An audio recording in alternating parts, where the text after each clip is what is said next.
Plugged In, I'm Greta Van Susteren, and today we look at the U.S. decision to withdraw from the Iran nuclear deal. We're live on Voice America's Facebook page, and we want your comments and questions for our guests.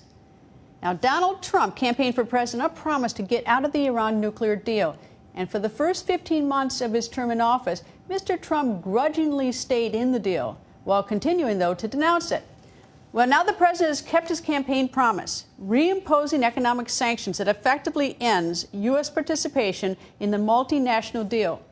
We begin our coverage with VOA's Bill Gallo on President Trump's action and the global reaction.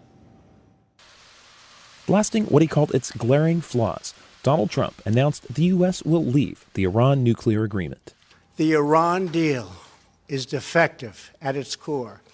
If we do nothing, we know exactly what will happen. Therefore, I am announcing today that the United States will withdraw from the Iran nuclear deal. Trump is immediately reimposing Iran sanctions, which had been lifted as part of the 2015 agreement. Today's action sends a critical message. The United States no longer makes empty threats. When I make promises, I keep them. In Iran, President Hassan Rouhani said he's open to staying in the deal, but warned Tehran could begin enriching uranium if the talks fail. I ordered the Iranian Atomic Energy Organization to be ready for action if needed, so that, if necessary, we can begin our industrial enrichment without any limitations. America's closest allies had mounted a last-minute effort to convince Trump to stay in the deal. Britain's foreign secretary went so far as to appear on Trump's favorite cable news show, Fox and Friends. But you've got to do that without just throwing the baby out with the bathwater, without scrapping the whole thing. Because if you do that, you have to answer the question, what next? The Iran nuclear deal was signed in 2015 between Iran, the U.S., Britain, France, China, Russia, and Germany. Trump complained that the deal allowed Iran to resume some nuclear activities after 10 years. He didn't like that the accord didn't address Iran's support for militant groups, and he was upset it didn't restrict Iran's ballistic missile program. We just can't let the political leadership of an important Middle Eastern country do what the Ayatollah is doing. It's wrong, it's immoral, it's not good for the Iranian people, it's not good for the world, and we've asked him to stop. And diplomacy hasn't worked. And, you know, sometimes you just got to do what you got to do. Without the U.S., it's unclear how long the deal will last. Some say not long. This may not result in the collapse of the deal immediately. It probably won't. But eventually, it will lead to the collapse. Iran will eventually decide to withdraw. And to some critics, that makes it more likely than ever that Iran eventually gets a nuclear weapon. You know, when you sign an agreement and within 2 years you change governments, the next government reneges on the agreement, it's sure to make other countries that might enter into big agreements with you, particularly countries like the North Koreans that are most analogous to the Iranians of anybody else we're dealing with, think twice. Trump said he is interested in negotiating a new deal with Iran. However, he said the same thing after pulling out of the Paris Climate Accord and the Trans-Pacific Partnership free trade deal. So far, there's been no apparent success at those renegotiations. Bill Gallo. Ernest Moniz is a renowned nuclear physicist. When he was Energy Secretary in the Obama administration, Moniz was one of the U.S. negotiators of the Joint Comprehensive Plan of Action. Now, that's the official name of the Iran nuclear agreement. I talked to him last week about the criticism of the agreement and asked how soon Iran could develop a nuclear weapon if President Trump decided to withdraw from the deal, which the president, of course, has now done.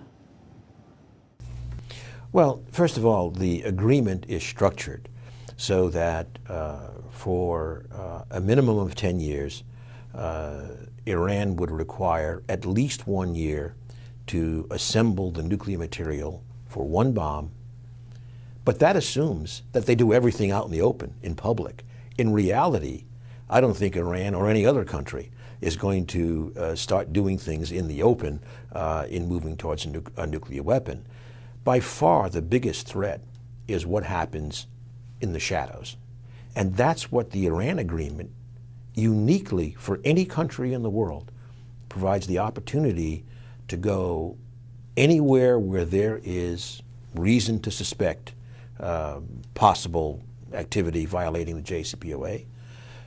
That includes military sites, and to do it within a window of time of 24 days max. So no other country has that. So at 24 days, if you tried to clean up in 24 days and cover your tracks, if you're developing a nuclear weapon, would that be impossible? So we feel very confident, as we've said, and frankly it's based upon some classified experimentation done at our national laboratories, that certainly work, which you would have to do, involving uranium and plutonium, you would not be able to clean up in that time period. How much would you need, to think? I'm not going to get into how much time, but let's just say it's not a simple task given modern capabilities to detect microscopic particles. Well, could you say that it wouldn't be like 30 days? I mean, that it's significantly more than it two. Would be, if we're confident for 24 days, you can assume it's not 25 days. Okay. Would you offer this deal to North Korea? Well, actually, I wrote something on this not too long ago, saying that as the president enters into discussions with the North Korean leader, he needs to focus on verification. Frankly, given the fact that they have nuclear weapons already, in contrast to Iran, that they did so even as they nominally had other agreements. I think, if anything, the ante is raised with respect to Iran. What I wrote back in March was that President Reagan always emphasized trust but verify when he was negotiating nuclear agreements with the Soviet Union in the 80s. But for Iran and North Korea, our North Star was and must be don't trust and verify, verify, verify. If there is no very, very strong intrusive verification regime with North Korea, I don't see why we would bother to enter into a detailed negotiation. With respect to North Korea has a nuclear weapon, Iran didn't, and that's not an insignificant difference. But how would you compare and contrast the two Iran and North Korea situations? Well, again, having a nuclear weapon in North Korea does, in my view, require a negotiation that is broader than just nuclear weapons. It's about the whole security context in the region. And of course, recently, the North Korean leader has made some statements that are interesting in that dimension, but the proof will be in the pudding in terms of a detailed agreement. With Iran, it's a situation where obviously we have enormous problems with their regional activities from Lebanon and Hezbollah and Syria to Iraq and Yemen, human rights violations, missile violations. But the main goal of JCPOA was make sure the nuclear weapon option is verifiably off the table. And then we continue to operate and to increase the pressure on these other things. So it's quite different. There will be some parallels, such as just as the Iran agreement was a multilateral negotiation led by the United States in terms of face-to-face negotiations, the North Korea situation will also have to be multilateral because obviously China's interests, South Korea's interests, our interests, Japan's interests, and probably Russia's interests will all have to be accommodated. So there are some parallels, but major differences, I think, in terms of the scope required. But again, a parallel, go back to that, verification, verification, verification. And another difference is, frankly, the Iranian society is much more open than the North Korean. And we cannot repeat the failed verification regimes of the past where inspectors were allowed to go only where North Korea said they could go. We need to have the same thing we now have in Iran, the ability to go anywhere where there is suspect activity. Is it unfair criticism of the Iran deal, nuclear deal, the JCPOA, that it is a stall on Iran achieving a nuclear weapon status, that it just puts it off for a period of 10 years or so? Is that unfair criticism? Absolutely. It is incorrect. And the reason is, first of all, I should say that there are restrictions on their nuclear activity for 15 years, but much more important than that. When those statements are made, and the president repeated that statement just recently in a tweet, the current president, President Trump, it is suggesting that somehow when these nuclear activity restrictions are finished, which is 15 years, that somehow we're back to where we were and Iran races to a nuclear weapon. That's incorrect. The verification regime did not exist before the Iran agreement.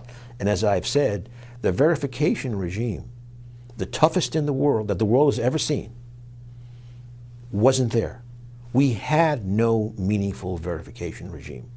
Now we have it forever, and that is key, again, to being able to certainly raise the bar very, very high in terms of intelligence services pointing towards possible suspect activity. In fact, once again, I would say the Prime Minister Netanyahu's announcement kind of demonstrates the power of the various national means that we have, whether it's Israel, the United States, or other of our friends and allies.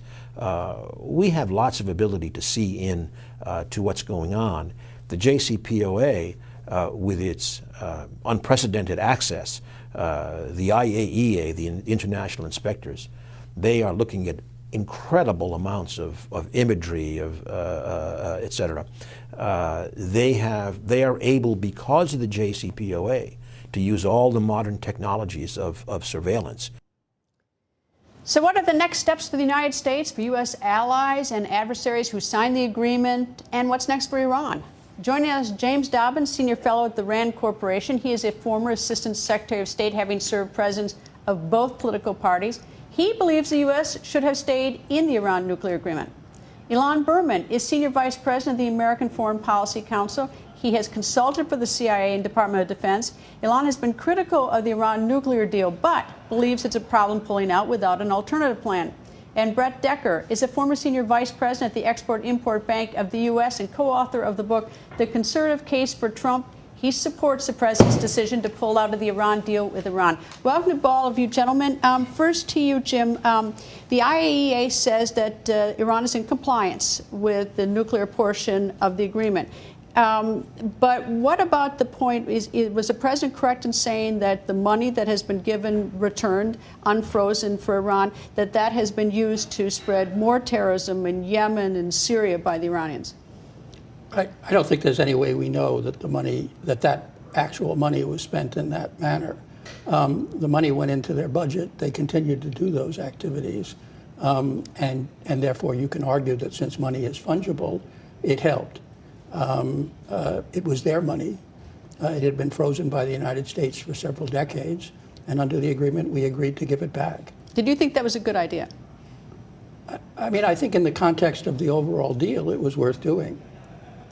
Now to you, Ilan. You didn't like the deal in the beginning, but if I'm correct, but now your view is that having done the deal, you don't know where we're going now. No, so to sort of correct the record a little bit, I think I was very skeptical of the deal from the outset for a very simple reason. Because the deal is tactical in the sense that it deals with only one aspect of Iran's regional behavior and international behavior. Doesn't do missiles, and doesn't do questions about terrorism. But the gains that Iran has received as a result of the deal, and this is sort of really where I come down, are dangerous because the gains are strategic. This amount of money that we're talking about, the $100+ billion in previously escrowed oil revenue, as well as the direct several billion dollars in direct aid that was provided from the Obama administration to Iran. This is sort of the stories about pallets of cash and all that. That has really set Iran on a path of regional expansion in a way that I believe was unforeseen by the Obama administration, but it is a state of affairs that needs to be rolled back now. Which is so interesting because there have been protests, at least in the past several months, and I guess continue today with some of the rural areas of Iran where they're unhappy that they didn't get any of the benefit, so they say. So they protest of the unfrozen assets, the money, and that the suspicion is that it's going out to help Hezbollah, help the fighting, and help Iran's position in Yemen. No, that's exactly right. And look, I think the enormous gamble that the Obama administration made was that this deal would lead to a substantial beneficial behavior change in Iran. Has it? But it hasn't. What we've seen in the almost 3 years since the passage of the JCPOA in July of 2015 has been that Iran, like it has throughout its almost 40-year history, the Islamic Republic has consistently preferred guns over butter. And so the money that they have received as a result and the political normalization they've received as a result of the deal has enabled this landmark Iranian expansion throughout the region, into Syria, in places like Yemen, and that's really sort of the undergirding, enabling element that the deal has created. All right, Brett. But the expansion took place well before the deal. I mean, there hasn't been any significant change in Iranian presence in Syria, for instance, since the deal. Well, I don't think that's actually correct, because if you look at what the U.S. intelligence community estimates in terms of the numbers of Iranian-supported irregulars, Pakistani, Yemeni, Iraqi Shia that are now operating in the Syrian theater, that have been brought there by the IRGC, you can make a pretty reasonable case that simply wouldn't have been possible without the resources and the freedom of movement that was enabled by the deal. And it certainly didn't improve their behavior, right, at all. That's fair. So.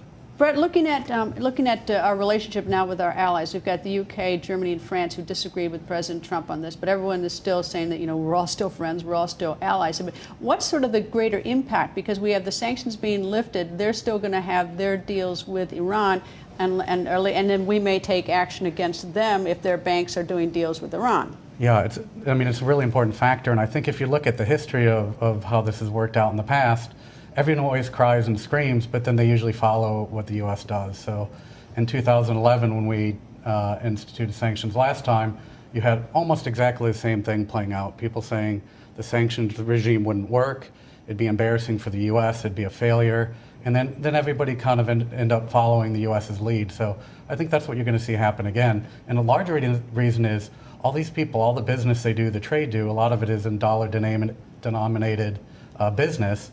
So at the end of the day, do they choose an economy that's less than $400 billion over a $19 trillion economy? And I think they stick with us when it comes down to it. I think that may be accurate, but it's not accurate to say that this is the way it's always worked in the past. When the Europeans and other major countries agree in general with our objective, they go along with our sanctions, even if they're unilateral.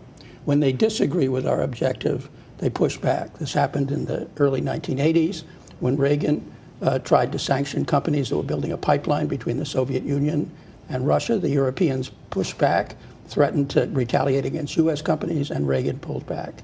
In the 1990s, Congress passed the Helms-Burton Act that penalized European companies investing in Cuba. The Europeans took us to the World Trade Organization and threatened retaliatory action against U.S. companies, and Clinton pulled back. So doing this when you're going with the tide, everybody agrees with you, then they say, okay, we don't like these extraterritorial sanctions, but we'll live with them. But when you're going against the tide, there are historic examples where they've pushed back successfully. I just think the stakes are so high and the differences of the size of the economy that it's just not worth it to risk business with the U.S. over business with Iran. I actually think there's another factor as well, because it's not just sufficient to talk about the reimposition of sanctions. It's actually important to look at what sanctions have been reimposed. One of the most important measures that the president signed concurrent with his announcement yesterday was a reimposition of sanctions on financial transactions having to do with the Iranian central bank. And this is a huge deal, and it's a huge deal because it puts companies and countries that do business with Iran in front of a choice. They may not like that choice, but it puts them in front of a choice. You can either do business with the Iranian economy, but if you do, you will systematically get shut out of which is going to be which is what I think France, Germany, and the UK are really focusing. I mean, look at just France has that huge Airbus contract with Iran, and I mean that's $20 billion. I think is one report of it. It's a huge number. But what's going to be the impact on the Iranian people? I mean, we know how it's going to probably affect the other parts of the world, but how are the Iranian people going to feel day to day on this? So I think the answer has to do almost entirely with what the Iranian regime does in response here. The Iranian regime is now at this sort of inflection point with regard to what it can do. It can do what the Iranian president and supreme leader have threatened to do, which is to walk away from the deal themselves, to restart industrial-grade uranium enrichment, to really sort of sprint out of the gate. And come out of the confines of the JCPOA. But they know, I think, all the bluster aside, they know that doing that will turn the court of international public opinion against them. It will actually make the case for President Trump in front of French President Emmanuel Macron, in front of German Chancellor Angela Merkel, that actually Iran is doing precisely what we were afraid they were going to do. So I think what you're going to see is a lot of bluster out of Iran, but the Iranians, for both international but also for domestic reasons, because they are sitting on top of society in ferment, will be much more circumspect about what they do. One of the questions I posed to the former Secretary of Energy is whether or not this was just a delaying tactic in terms of this agreement, whether it just meant that Iran wouldn't have a nuclear weapon for so many years. Do you believe, I ask both of you on these two sides, do you believe that the agreement, the original agreement, would have prevented Iran from ever getting a nuclear weapon? I don't think so at all. I think, right, it was one at sunset in 2025 anyway, so at most it was a delaying tactic. But with all the weaknesses of it, especially on verification of sites and all that, there's no guarantee other than taking their word for it that they were doing what they were going to say they were going to do. So at best, I think it was just delaying. Jim? Yeah, I mean, first of all, I don't think there is any weakness in terms of the verification program. It's very clear. We can go to any site that we have suspicion about. But what happens post-sunset, after the sunset? And as Moti said, no, the sunset for several provisions of it, including enrichment, for instance, other provisions like forbidding nuclear weapons and maintaining the verification regime are permanent. They never lapse, except they've now lapsed as a result of the U.S. decision, potentially. But they never lapse. And the verification provision allows the IAEA to go anywhere in Iran. Now, the Iranians have kept saying that they won't allow them on certain sensitive military sites. But the IAEA has never asked to go to a sensitive military site. We've never asked them to go. Why haven't they? They haven't, because we've never given them a reason to think that there is suspicious activity there. But wouldn't you think that would be sort of prudent to do? I mean, if you're going to do thorough inspections, wouldn't you think that would be a particular place to go to? Let's be cynical. We may not have asked because we thought the Iranians would ultimately agree, and we'd undercut one of our talking points against the agreement. And what's the optimistic? What's the optimistic view? Of what? How do you mean the flip side to the cynical? I mean, I'm not suggesting that we shouldn't try to extend many of the provisions that lapse. I'm just saying we've got 5 or 6 years to do that in, and as they begin to lapse, a new negotiation extending them in exchange, obviously, for further concessions on our side is perfectly reasonable. Let me switch to the other side of the world. North Korea, very different situation. They actually have a nuclear weapon. They have a delivery system, a missile. I don't know if they've been able to marry the two together. But anyway, how would you approach the North Korea discussion? I think the president right now has done a great job, and you have bizarre people crediting him sort of in moments of weakness, but he did something that no president ever has done before, and he linked trade with China with peace in North Korea. And if you want anything to happen in North Korea, China has to get involved. And President Trump made China motivated, and I think that's what he's going to keep doing. As long as China is engaged, they can kind of pull the strings in Pyongyang a little bit. And I think that was kind of the genius of Trump's move. It's a tough play, but I think it's working. I think there's a second line of inquiry here also. And as we heard from many sources, including some of the material that you had in your upfronts, there are people who say that getting out of the JCPOA really undercuts the case for North Korea to be motivated to make a deal with the United States. And we sort of need to unpack that a little bit. First of all, the JCPOA was not a treaty, it was an executive agreement. And the reason it was an executive agreement and formulated in that way was because the Obama administration had trouble having it pass muster. They couldn't get two-thirds to get which they'd have to get under our Constitution to get a treaty. And of course, had President Obama been able to get the treaty back in 2015, President Trump couldn't just write and sign a piece of paper and back out. Correct. And so I think this is actually a moment of strategic messaging for the Trump administration. This was a deal that was unpopular in many quarters. There's a 2016 poll that was done by the Washington Post that showed that ordinary Americans opposed the JCPOA by a 2-to-1 margin. And so you can take that ammunition, intellectual ammunition, and go to North Korea and say, the Iran deal was too weak to stand. And if you don't want the same to happen to whatever agreement you hammer out with us, you have to show us more. You have to be more transparent. You have to give us more. So my sense is this is something that Trump can use to his favor in negotiations with the North Koreans. Jim, we haven't talked about Russia. Where's Russia and all the Iran stuff? Let me say a little something on Korea first. There's an insuperable obstacle to a truly verifiable agreement with North Korea. North Korea has nuclear weapons. It has missiles. The infrastructure to build nuclear weapons is big, it's heavy, it's immobile, and it's observable from space in large measure. Nuclear weapons are small. You can put them in a room. You can hide them. And I don't think that any regime, even the regime for Iran, which is the most extensive verification regime in the history of arms control, would be satisfactory in terms of actually assuring us that Kim Jong-un has given up every single one of his nuclear weapons. All right, I'll get the Russia question to you then, Brett. We only have 90 seconds left. What do you think Russia is thinking as we pull out of Iran? I mean, I think Russia's probably looking at an opportunity, right? They want to drive a wedge between Europe and the United States, and I think they're going to just create a bunch of noise. But at the end of the day, I think Trump's in the driver's seat. Jim, you agree? Yeah, I mean, I think Russia will see an opportunity. They'll side with the Europeans. They'll continue to try to keep the agreement in effect. And they'll be delighted if the U.S. and the Europeans don't compose their differences. Gentlemen, thank you all very much. And before we go, an update on 2 journalists jailed for doing their job. Walon and Ja So-u. They're journalists in Myanmar, and they're working for Reuters. They were arrested last December while investigating the execution by police in Myanmar's Rakhine state of 10 Rohingya men and boys. The government says the journalists violated the Official Secrets Act. And 3 weeks ago, a police captain testified for the government that his boss, the police chief, had ordered him to entrap the journalists by giving them secret documents and then arresting them for having the secret documents.